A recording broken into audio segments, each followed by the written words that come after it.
Assalamualaikum warahmatullahi wabarakatuh. Selamat pagi anak-anak. Semoga masih sehat, semoga diberkahi oleh Allah Subhanahu wa taala. Hari ini kita tidak membahas materi, tapi hari ini kita akan latihan, yaitu latihan mendengarkan atau menyimak. Nah, latihan yang kita jalani ini yaitu tentang identifikasi informasi dalam teks eksposisi. Jadi intinya nanti kamu semuanya itu akan mendengarkan teks yang saya bacakan. Nah, setelah itu ada pertanyaan dan itu harus dijawab pertanyaan itu. Oke, langsung lanjut saja. Latihan mendengarkan. Dengarkan aturannya baik-baik. Jadi ada aturan di dalam mendengarkan ini. Pertama, karena ini latihan mendengarkan, jadi kalian tidak boleh mendengarkan berulang-ulang. Apabila kalian yang online, putar video ini sekali saja. Itu aturan pertama. Putar video ini sekali saja, tidak boleh lebih. Akan terlihat sekali dari jawaban kalian apabila kalian mendengarkan itu satu kali atau lebih dari satu kali. Itu terlihat dari jawaban yang akan kalian tulis di jawaban kalian. Dan untuk yang offline juga, dengarkan satu kali saja. Dengarkan satu kali saja teks yang saya bacakan. Jadi teks ini nanti akan saya baca 3 kali di dalam satu video ini. Jadi video ini tidak usah diulang. Video ini tidak usah diulang. Saya akan membaca teksnya 3 kali. Lalu yang harus kalian lakukan apa?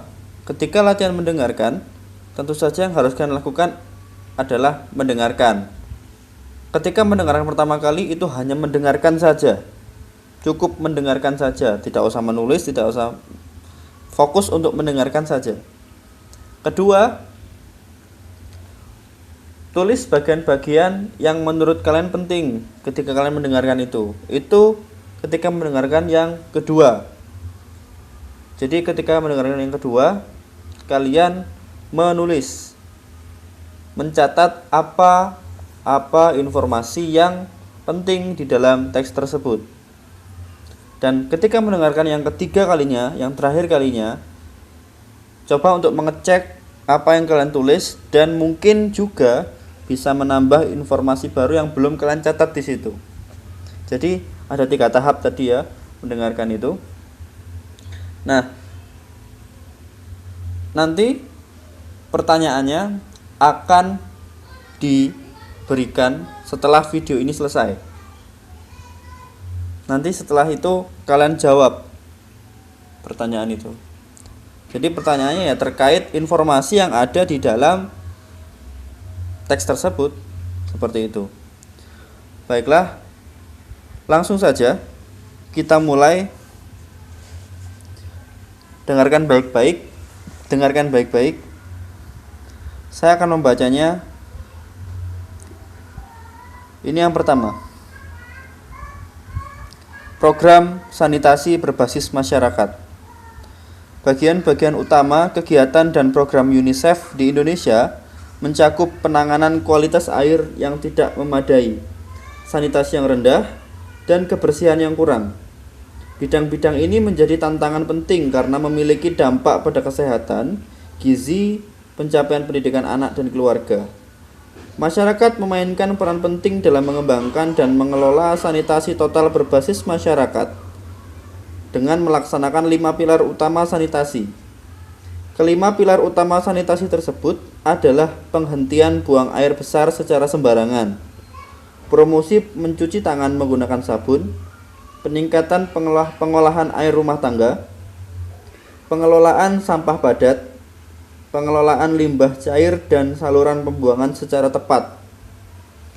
Selain masyarakat secara umum, Program ini juga membidik anak-anak karena mereka memiliki peran sangat efektif dalam mengubah perilaku masyarakat yang lebih luas. Oleh karena itu, prakarsa kebersihan dan sanitasi berbasis sekolah juga dikembangkan.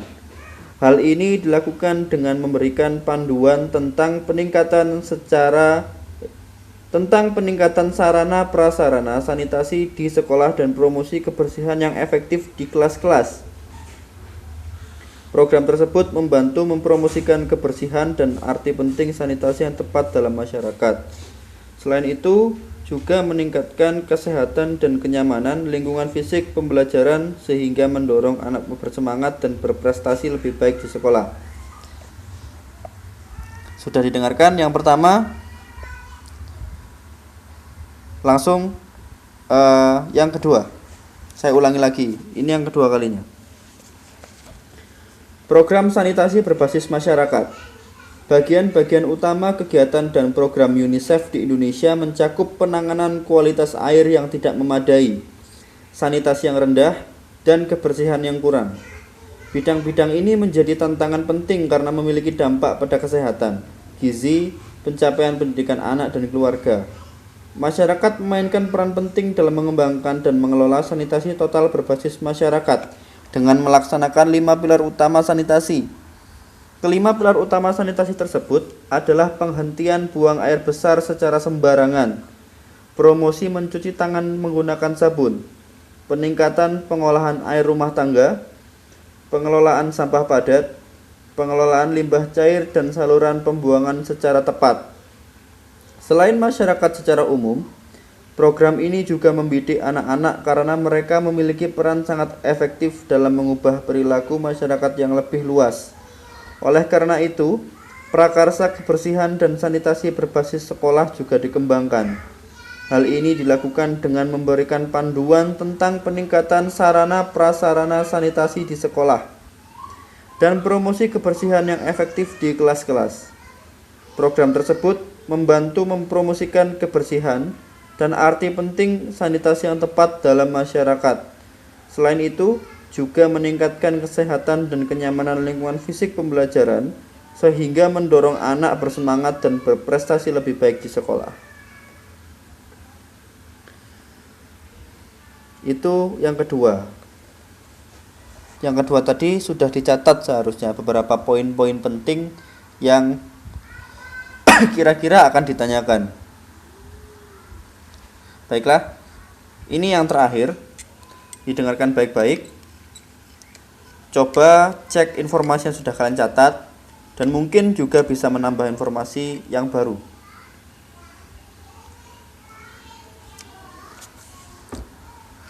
Saya ulangi yang ketiga. Program sanitasi berbasis masyarakat. Bagian-bagian utama kegiatan dan program UNICEF di Indonesia mencakup penanganan kualitas air yang tidak memadai, sanitasi yang rendah, dan kebersihan yang kurang. Bidang-bidang ini menjadi tantangan penting karena memiliki dampak pada kesehatan, gizi, pencapaian pendidikan anak dan keluarga. Masyarakat memainkan peran penting dalam mengembangkan dan mengelola sanitasi total berbasis masyarakat dengan melaksanakan 5 pilar utama sanitasi.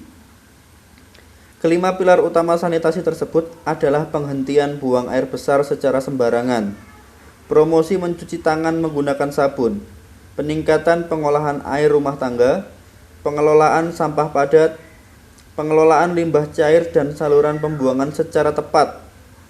Selain masyarakat secara umum, program ini juga membidik anak-anak karena mereka memiliki peran sangat efektif dalam mengubah perilaku masyarakat yang lebih luas.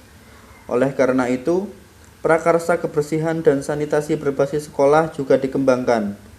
Hal ini dilakukan dengan memberikan panduan tentang peningkatan sarana prasarana sanitasi di sekolah dan promosi kebersihan yang efektif di kelas-kelas.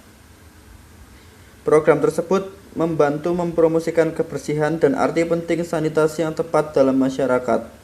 Selain itu, juga meningkatkan kesehatan dan kenyamanan lingkungan fisik pembelajaran sehingga mendorong anak bersemangat dan berprestasi lebih baik di sekolah.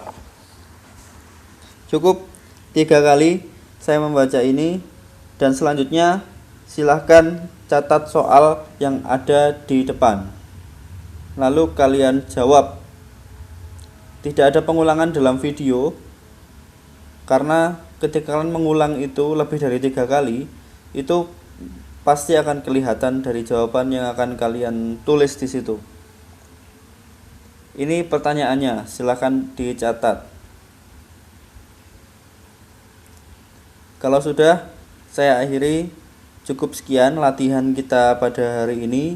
Semoga lebih baik lagi di pertemuan selanjutnya untuk mendengarkan ini. Saya akhiri. Wassalamualaikum warahmatullahi wabarakatuh.